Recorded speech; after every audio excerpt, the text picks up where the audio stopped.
Welcome back, beautiful souls, to the Rise with Anita podcast. I am so excited to welcome a guest whose presence is a pure activation. Juan Bandana is an international speaker, leadership educator, and author of the powerful book, Confidence by Choice. Juan's message is simple and profound. Confidence isn't something you wait for, it's something you build through aligned action and intentional choice.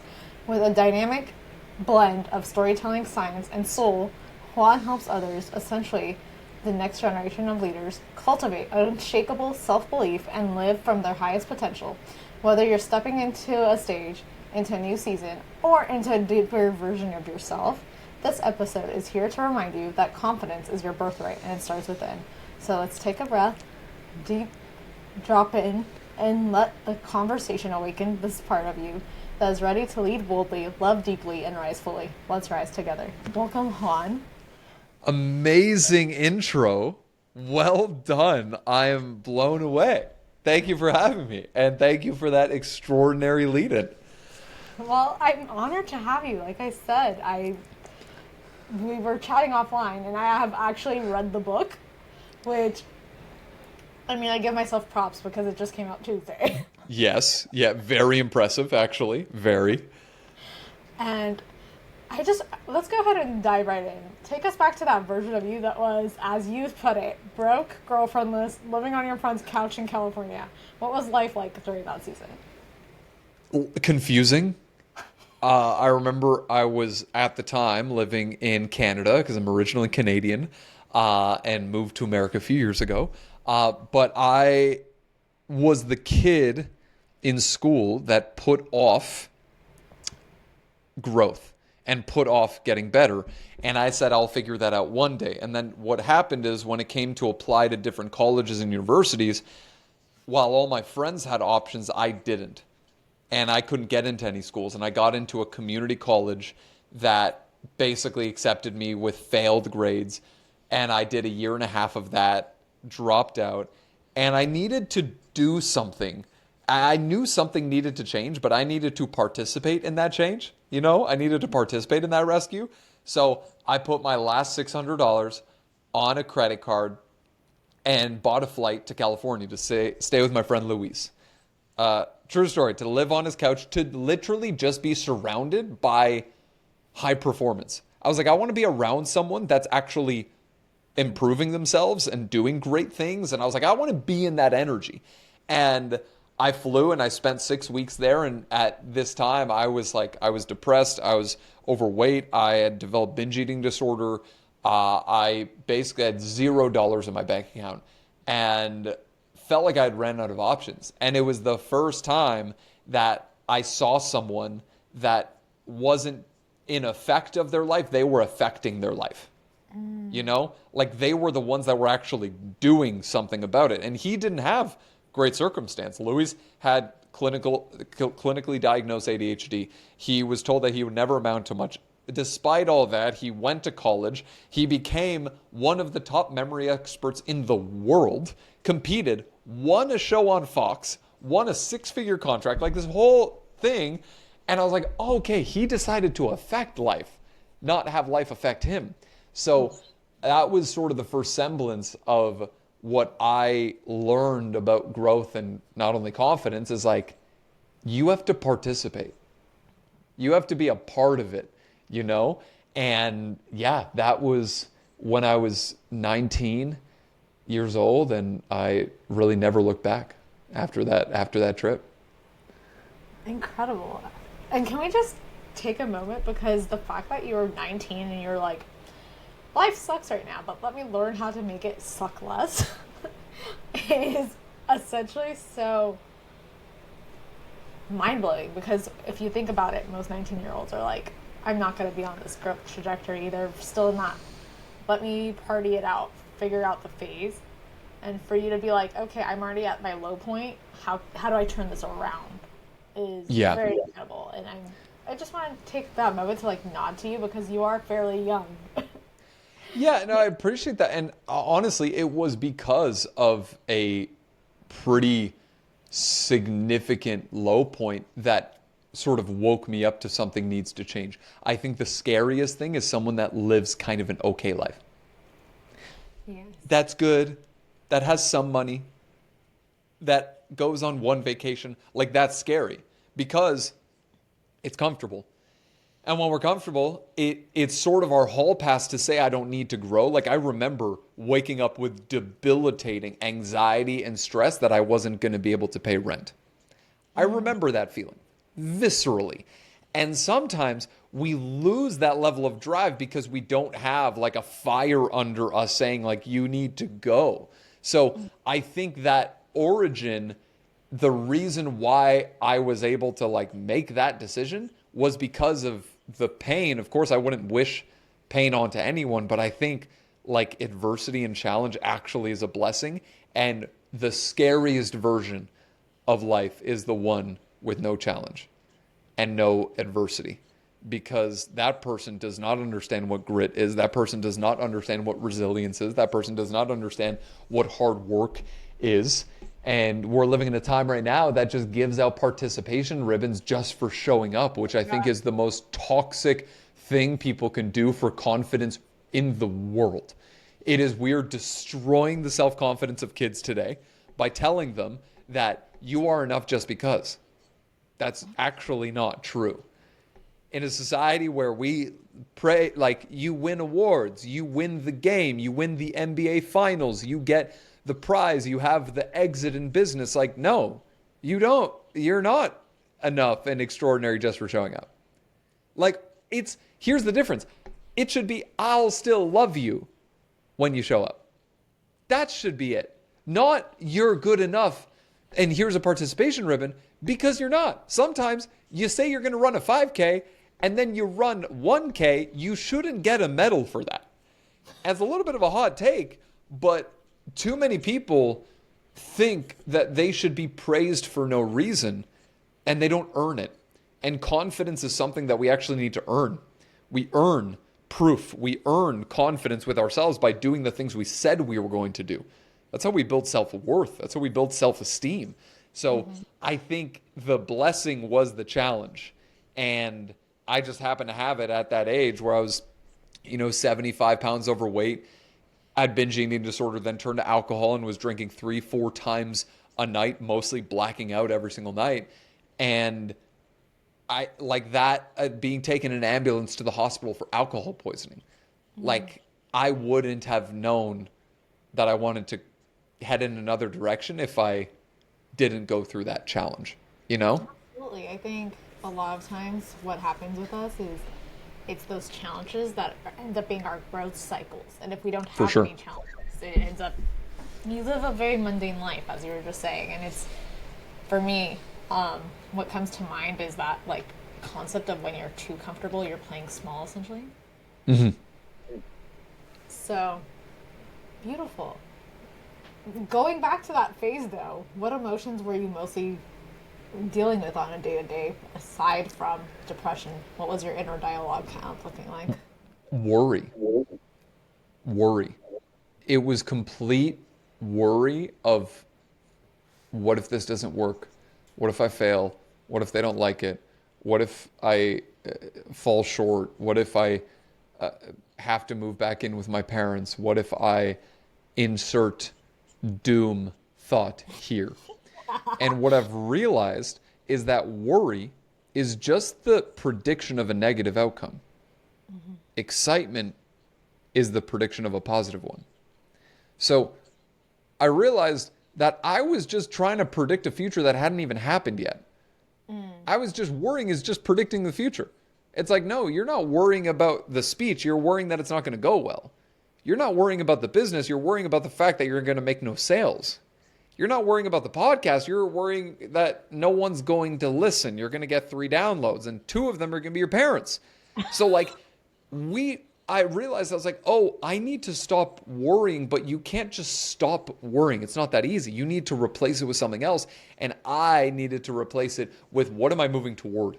What am I excited about? What am I looking forward to? What are the goals that I have?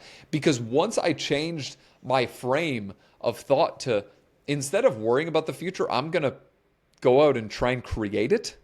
And I'm going to get excited about that fact. That's when the switch flipped in my head to say like, okay, I'm not going to be a victim of circumstance. I'm going to be the designer and the executive producer of my life. Beautiful. Yeah. And fair shout out. I just want to kind of interject with the fact that we did meet at a Tony Robbins event. We did. And so I feel like you had a little bit of this, from what memory serves, you had a little bit of these like moments of you've already kind of heard this stuff in your orbit for quite some time. But for it to affect your life at that point, it hadn't really hit yet. Fair to say? For sure. And I'd gone to personal development conferences, the Tonys of the world, the Brendans of the world, and I would listen and I felt great in the moment. But then I would go home and then nothing would really change. So though I was getting a great message, I wasn't applying it. And I saw a lot of people in the personal development, personal growth environment that were learning one thing, but then not implementing that same thing over here. And so they didn't really have any growth in their life. And I'm like, if we could just take these things and actually start using them, then I feel like it would probably move us in the direction that we want to go. So yes, I definitely was, had the unfair advantage of being exposed to personal growth and personal development from a very young age. But at the same time, I've seen people that were exposed at that same age that are now in their 40s and they didn't do anything with it. So it's not about what you take in. It's not about what books you read. It's about what you do with them, because you can have a bunch of books on the shelf. You could have a ton of courses that you have login info to. You can go to a ton of conferences, but if you don't do anything with it, then that's not gonna change anything. Oh yeah, the beauty is in the implementation. Yes, 100%. So, going back to your personal story, what was your tipping point where you were like, okay, enough is enough. I'm done. I think it was a series of tipping points.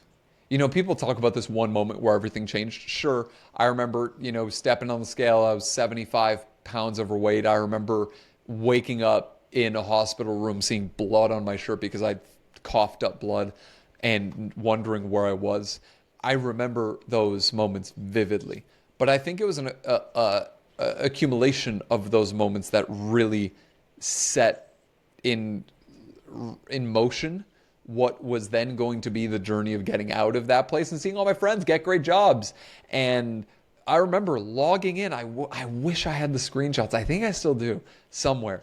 But of my bank account and seeing $24, $37, $140, and having credit card debt that I didn't know how I was going to pay off. I remember those moments viscerally. So I don't think it was a single moment. I think it was an amalgamation of all of those moments that then led me to have this something needs to change. And the first thing was really just the health and fitness journey where I was like, hey, this changes now.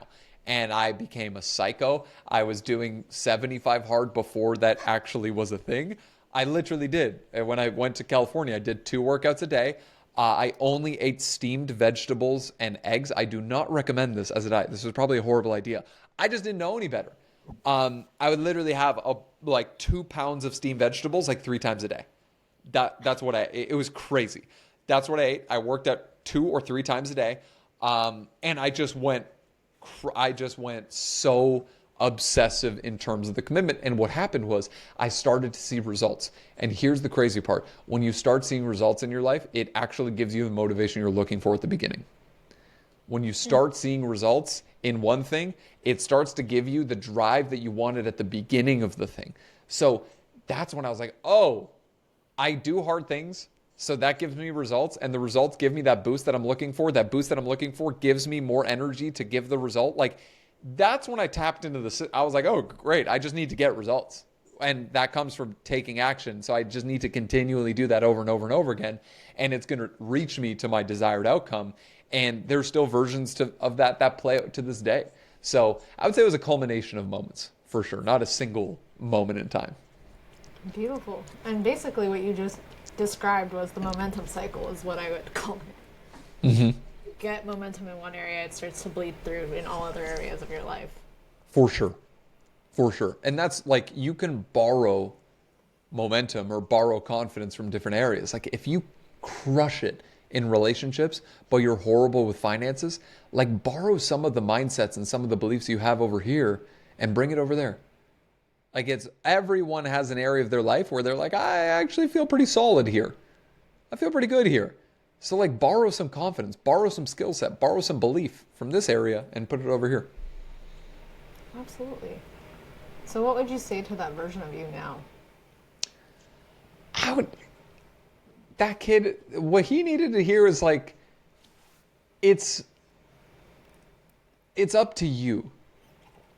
You know, it's up to, like, no one is going to come and change your life for you. Not your parents, not your best friend, not God, no one's going to come change your life for you. But those people can help and they can walk with you, but you need to be the one that participates in the actions that you take and the belief that you have. So like it's so easy to feel alone in the pursuit of something, but it's much harder when you when you just feel like you're doing things but it's not really working. In those moments you have to understand like it's going to be on me. I'm going to take ownership for it. I'm going to be the one that shows up and consistently day in and day out every single day, and eventually something's going to work out. And to have faith and have belief in a better future, that it is going to go your way, that you're going to find a way forward. So yeah, I would tell that kid to just realize that like it's on you. No one's coming. No one's coming. Like you're in the water, you're treading water, you're swimming, and there's a boat right there. There's a lifeline. It's right there. It's sort of that parable. I don't know if you've heard it, where it's like the man is treading in the ocean, and there is a bird that comes by to save him, and he's like, I'll save you. And then he's like, no, God will save me. And the bird keeps flying by. And then there's like a dolphin that comes by, and the dolphin's like, I'll save you. And then he's like, no, God will save me. And then there's a boat that comes by with a fisherman, and it's like, here, I'll save you. And he's like, no, don't worry, God will save me. And then he drowns. And then he goes to heaven. He's like, God, what the heck? Where were you? And he's like, I sent you a bird. I sent you a dolphin. I sent you a boat. And you didn't choose it. You never got on. So sometimes we've got to participate in our own rescue. And we got to be the people that say, I'm going to actually show up. Like that's really that's for sure what I would say. Beautiful. And I love that message. And I love that parable. So you talk a lot about the confidence cycle, obviously, because that's the title of your book. So break it down for the listeners. What does the confidence cycle entail? So simply put, I realized that confidence oftentimes is thought of in the sense that the more action I take or the more competence I build, the more confident I'll feel. So take action, feel confident, repeat. That's great, but it's a broken system because it doesn't take into account two very important things. Number one, what if you don't have the energy for it? And number two, what if you're afraid?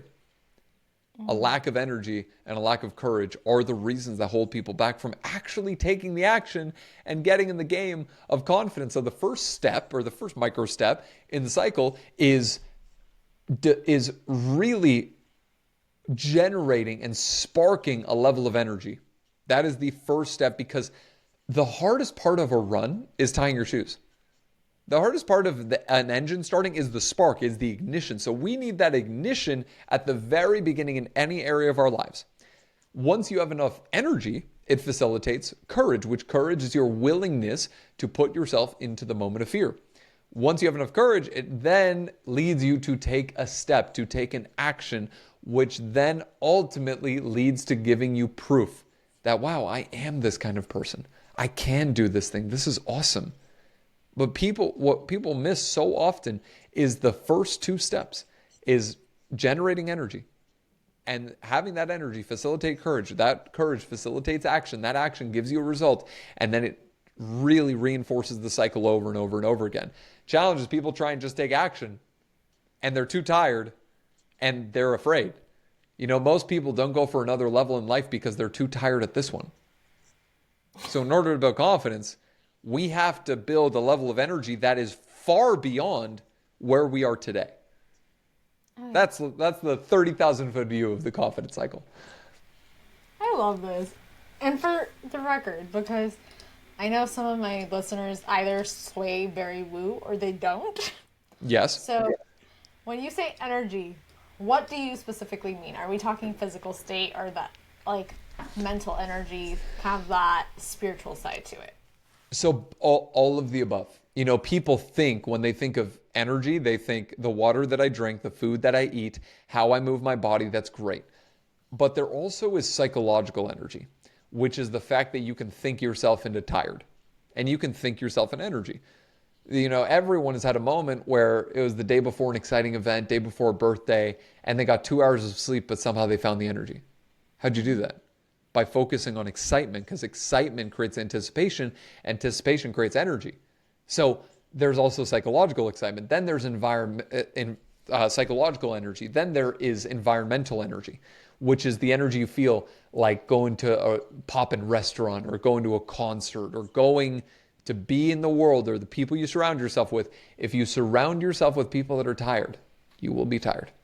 If you surround yourself with people that are high energy, you will find that rubbing off on you because we mirror and match the people that we surround ourselves with and the people in our lives. So it is sort of holistically that, yes, it is physical energy, but it is also psychological, mental energy. It is environmental energy and absolutely spiritual energy as well. All of it is the spark. It's essentially the inspiration, you know? Like when people feel inspired for a new goal at the beginning of the year, they say new year, new me. What do? They buy the new workout clothes, they sign up for the yoga studio, and they go. And they're excited because there's an ignition point. There's like that flicker. It's exciting. So we just don't need to wait until January 1st or a birthday or a special occasion to start something. We can say that being alive is a special occasion and let me pursue the best of who I am and the best of what I want today, like right now. Absolutely. Essentially just start now. Yeah, 100%. So what do people get wrong about confidence in your opinion? Oh, a few things. Number one, that confidence is only for extroverts. Oftentimes, overly extroverted people are often hiding insecurities and they're doing it as an overcompensation. There's no research on the fact and the correlation of confidence and extroversion. It does not exist. So you do not need to be extroverted to be confident. Also, biggest thing that people get wrong is that confident people have zero insecurities. That is the furthest thing from the truth. Confident people probably have more self-doubt than normal people. Super confident people have way more self-doubt than regular folk. They just don't see doubt as a sign to stop. They see it as a signal to grow. They don't see self-doubt as a signal to say, I should stop doing this. They see it as a signal to say, I'm going to get better. I'm going to retool. I'm going to skill up. So confident people, they actually just have a better relationship with self-doubt. That's the biggest misconception. It's like, oh, that person's super confident. They never doubt themselves. That's not true. They doubt themselves way more. That's why they're confident. Because they have more run-ins with self-doubt. They face self-doubt far more often than the average person. So they're okay and actually thrive amidst the pressure of it all. So those are the two most common, I would say. Absolutely. And I've just an observation of the space in the personal development realm. I've noticed a lot of the bigger speakers, the Ed Milet's, I don't know if I would classify Tony as one, but like Ed Milet, for example, very charismatic speaker, but he's an introvert at heart. Mm-hmm. And so I remember hearing that and going, oh, so there's nothing wrong with me. Yes. Because you get into this space of like, if I'm not extroverted, I will be successful. And I found that it's like the introverted people who are able to kind of flip on a switch, so to speak, are the ones that are actually more successful because they're able to kind of navigate that like discomfort of putting themselves out there just for their message or for whatever is, whether it's their like mission or their purpose or whatever they categorize it as, they're willing to put themselves out there. For sure. Absolutely. So you went from living on a couch to a keynote speaker. how did speaking enter your path? For context, you were also told that you would not amount to being a good communicator, essentially was the message. Yeah. I went to a conference and I remember I saw a speaker at a student event, a student leadership conference. And I was like, how the heck do you do that?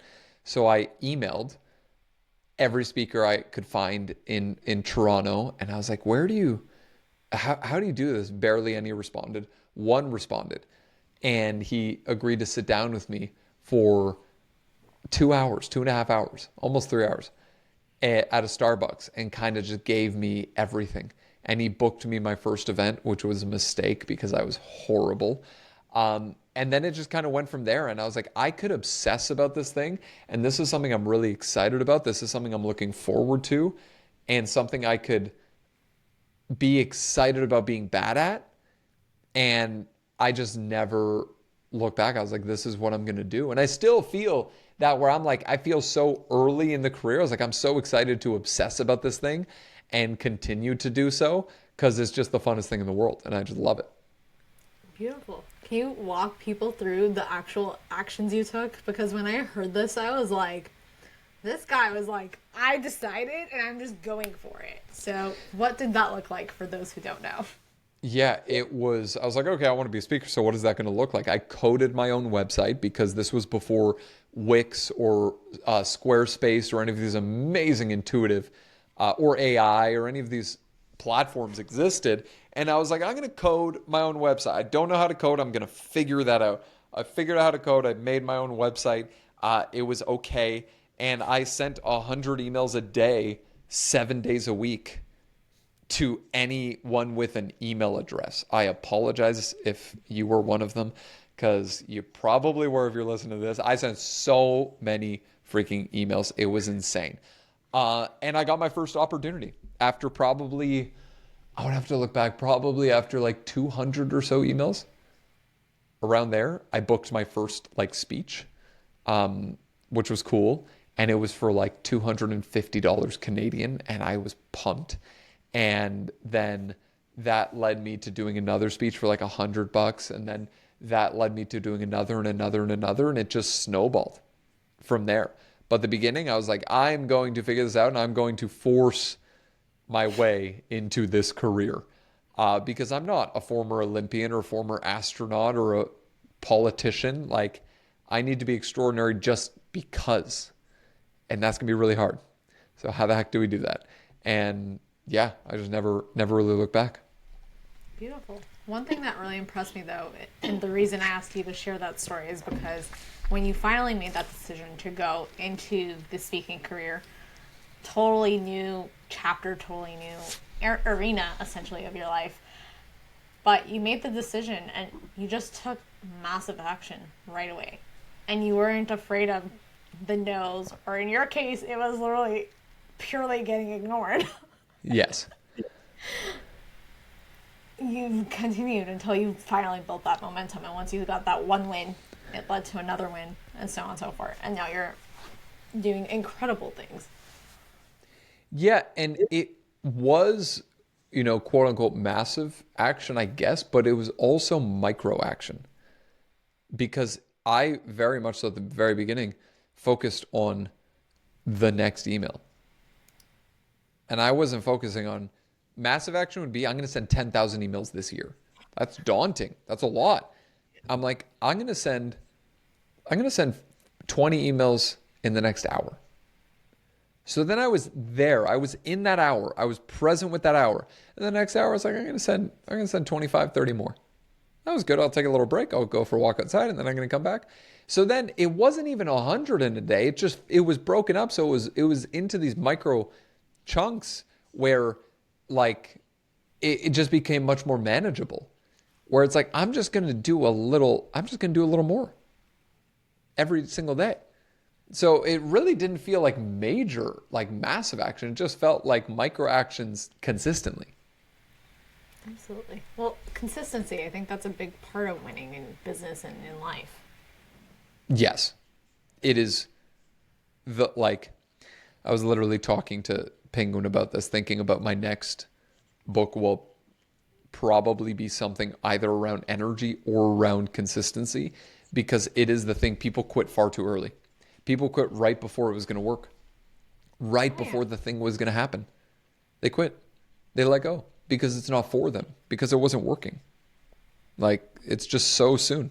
So soon. They were right there, but they It's didn't. that moment, that micro moment, right before it's actually about to hit. And that's when 100%. you decide to give up.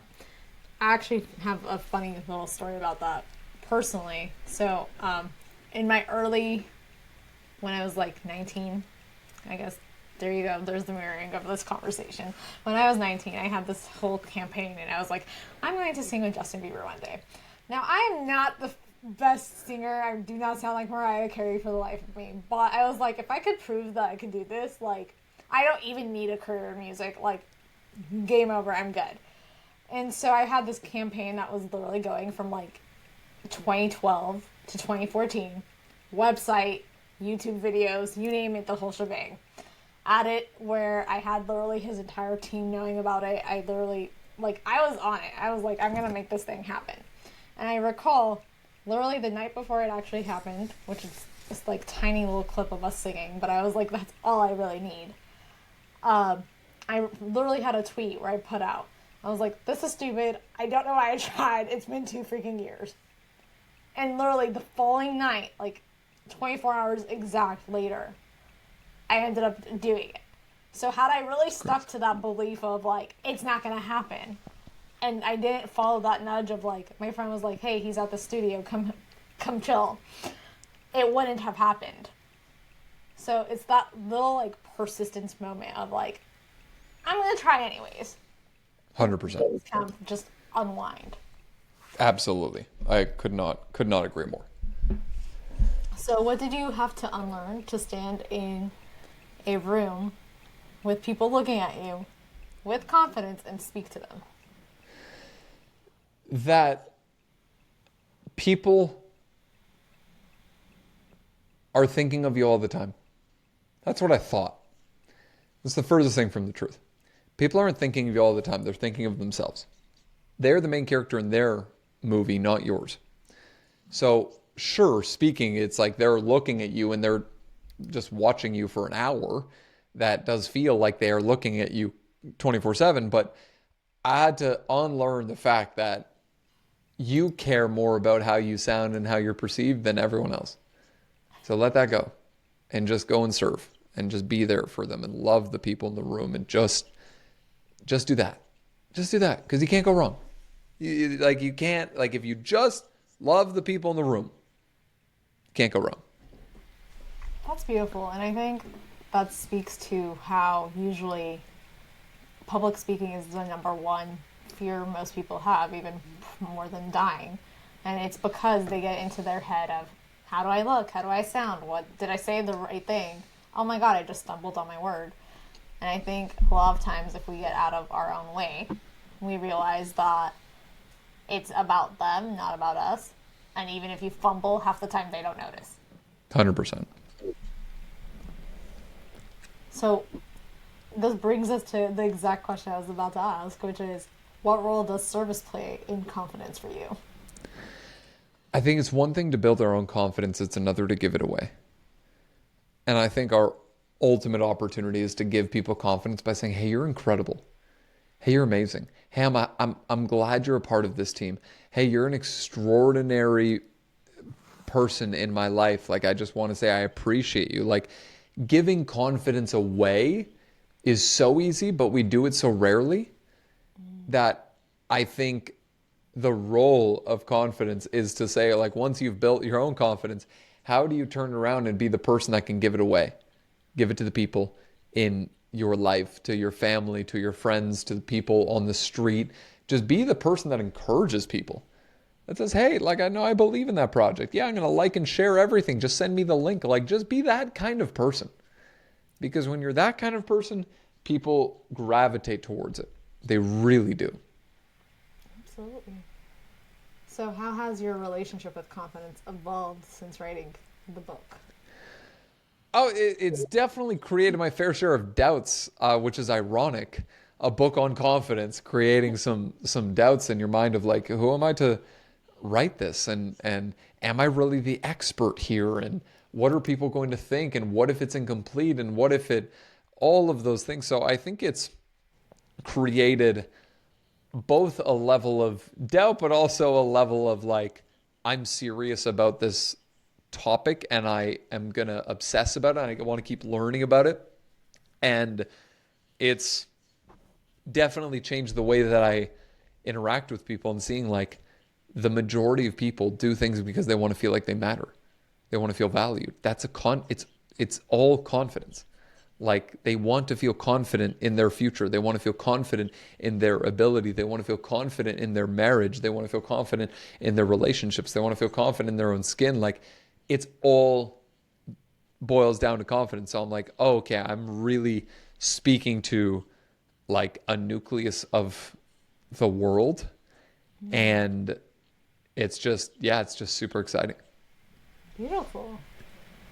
I think it's interesting though the way you said that it brought doubts, because, and I was just having a conversation with my own personal mentor, and it was like sometimes I feel like you are perceiving yourself as still not the expert, and I kind of had this moment when he was saying that, where it's like, at what point are we really the expert? Because I look at even someone like Tony, who is very much high up there, but if you look at it, I'm sure he has those moments where he's like, okay, what more can I teach on? Or if it's a new thing that you're entering, you're still feeling that kind of hesitation to call yourself an expert when you're sharing. 100%.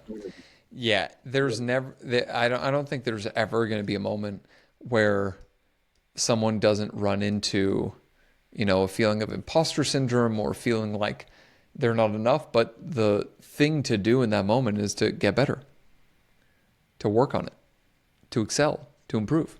That's it. That's what you got to do to get better. Like just improve, just improve. It's those micro shifts, or as Tony would call it, like the 2 millimeters of like, I just have to get slightly better at it. I mean, I don't have to be an expert, but I have to get slightly better at it. And you'll 100%. find that you enter that like state of flow. Absolutely. Absolutely. So what does it really mean to choose confidence today? I think to let go of other people's opinions of you and live your version of life. And to decide, here's where I want to go, and I'm going to pursue it with abandon, and I'm going to be tenacious and courageous, and I'm going to pursue my dreams regardless of the judgment, the criticism, the failure, the rejection that comes along with the territory. It is in full pursuit, being in full pursuit of one's goals, unconditionally. That's what I'd say. Beautiful. Or in other words, having audacity. Yes. And all right, so how do you now, and you just touched on this slightly, but how do you stay grounded when the voice of doubt creeps in? I think sort of speaking to what we were mentioning before, like do the work. Like you have to outwork your self-doubt. Like if you're doubting yourself about writing, go write. If you're doubting yourself about going to the gym, tie your shoes, get out the door. If you're doubting yourself about building new relationships, go say hi to 5 new people. Like just get in motion. Do the damn thing is how we get out of self-doubt. Self-doubt is thinking. It's like treading water in worry and despair and fear, and like you're in the ocean. Instead, decide to swim. Swim towards something. Don't just tread water. You know what treading water does? It takes a ton of energy and you go nowhere. That's what most people do. And they tread water in worry and self-doubt and anxiety and fear and fatigue and all these sorts of things. I'm like, swim towards excitement. Swim toward momentum. Swim toward courage. Swim towards something. There's buoys out there that all have labels on them. Go to them. Don't just tread water, because at some point you're going to run out of gas and you're going to feel consumed by the water. And you're going to say, I drowned. No, you didn't move. You didn't move towards something. I definitely can relate. I think that the more you stick with that doubt mindset, the more you kind of find yourself in that loop. 100%. You're causing yourself the inaction when it's easier to just jump in and take the action, and you'll build the Yeah, momentum. for sure. So, if someone's currently in this season of life where they're listening right now and they feel stuck or small, what's the one truth you want them to hear? Granted, I feel like it's gonna be just take the damn action. That your life is up to you. The results that you have today are a byproduct of what you did 6 months ago. So if you want to be somewhere different, move. You are not a tree. Decide to move. You do not have roots in where you are.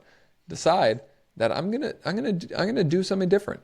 Just understand the power that you have to change your own life. Like, that is an exciting thought and should be an exciting thought. And I think most people just don't acknowledge the fact that, like, you have the autonomy to do whatever the heck you want. So go get after it. Go make it happen. Like, that's exciting. I love this. I want to acknowledge you for a moment because you're so young, but so good at communicating the way to build confidence. And it's apparent how much research and study you've done and how you've applied this in your own life. And I remember, just sidebar, when I met you at the RPM event, I was like, he just said he's a speaker. And I remember looking you up and being like, oh, he's not just a speaker. He's an impressive speaker, but he's downplaying a little bit. And what I mean by downplaying is just you didn't have this energy of like, I'm up here and then like everyone else is here, which I think once you hit a certain level, sometimes, especially in certain communities, you can find that energy kind of radiating off the person. So when I found out, oh, he speaks for like Fortune 500 companies and it's not even like a humble brag for him. He's just very in tune. And I remember you told me about the story about like, hey, I used to even go out and like speak at free events just to get my practice and my footing in, but a lot of people don't want to do that work. And I remember thinking to myself, he's not wrong. There's a lot of people in this space that would love to be in this space, but they don't want to do those micro wins to get to that overnight success of like actually being a paid speaker with like the triple fees or whatever. So I just want to acknowledge how you're humble and confident at the same time, because I find that can be a little bit of a rare trait. I appreciate that. Yeah, especially in this industry, it's hard when you have a career path or a role that is literally you on a stage and people are listening to you talk for an hour. A lot of times it gets to people's heads. It's gotten to my head for sure at times. And the more time I've spent at it, the more accustomed you become, and then you remember why it really matters and what really matters of doing this work, where it's like the people in the room, the people in the audience. Like, can you obsess about creating an amazing experience for them? Can you obsess about creating an extraordinary experience for the people sitting in the room? That's all that matters. And sure, the big conferences or the stadium events or the Fortune 100 companies or it's cool, but there's also other events that you've never heard of that are also really cool, that are awesome. Yeah, Lindt chocolate is great. They sent, my wife and I like 60 pounds of chocolate. It was insane. Like chocolate they don't even sell at stores. Like crazy. But then there's also like different associations and different community. I did a company called RK and they were awesome. And it was all of their executive leaders and it was 35 of them. And we hung out for 8 hours and it was amazing. And like no one's ever heard of them and no one ever will hear about them. Like it's really just about the people in the room. And what you can do for them and how you can show up for them. And can you create something that is the most valuable for them? Because in this business, it's like, it's not about you. It's about them. It's about the people in the room. That's the whole thing. Beautiful. So what are you currently feeling stretched to embody right now? What am I currently feeling to what? Sorry? Stretch to embody right now. To stretch? Like to stretch Stretch myself? to embody. Yep.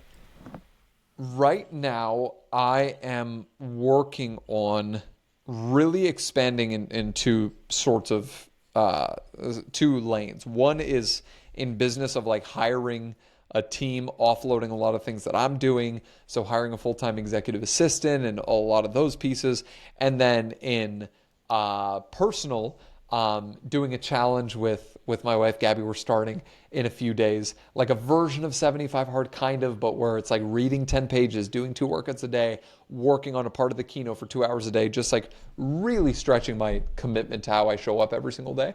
So those are sort of that's like a personal and then a business. Those are the 2 ways currently. Beautiful. So, what's a bold invitation you want to leave us here with today?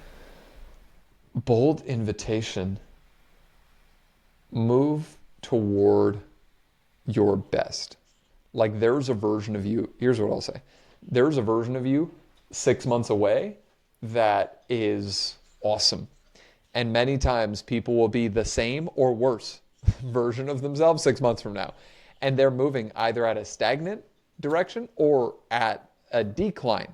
It's like decide to be a better version of yourself by December, by March, by June, by October, whenever you're listening to this. Like 6 months from now, a year from now, you can be a different person. So much can change in that period of time. So I would just leave people with the decision to reimagine what is possible for yourself. If you've only earned a certain amount, or if you've only had this certain kind of relationship, or if you've only felt this kind of way, like reimagine a different version of you and decide to become that over the next 6, 7, 8, 9, 10 months. Beautiful. So, how can listeners connect deeper with you? Primarily Instagram, LinkedIn are my 2 platforms I hang out on the most. That is me. That is not a management service. That is literally me. It's just Juan Bandana on both of those platforms. And yeah, those 2 are where I hang out the most. Beautiful. And I'm going to hit you with a quick fire round. So, 1-word answers, multiple answers. I don't really care, but just Amazing. for the fun of it. Your current mantra. Let's go. Love it. A book outside of yours that changed your life. The Rise of Superman. Interesting. Your daily non-negotiable outside of working out. Hydration, water. 1 word that describes your current season. Faith. Love that. And then final one. What is your favorite guilty pleasure? Favorite guilty pleasure? I'm just going to chalk it up to carbs. Because I was like, cookies? It could be cookies, but it could be ice cream, but it could be pasta. We're big foodies. I love food. So I'm going to say carbs.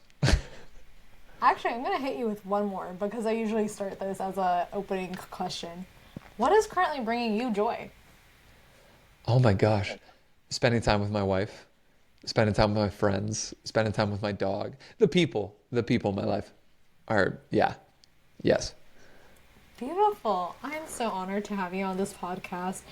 So I'm going to link all the show notes and the book in the bio. For those of you who haven't connected with Juan, I highly recommend you do. And until next time, please like and do the comments. And I'm not great at the outros. I'm just going to be very honest with you. So please subscribe and reach out to us on Instagram. Let us know your thoughts, what your favorite takeaways from this conversation were, and we will be on the next one. Thank you again. Awesome. And stop.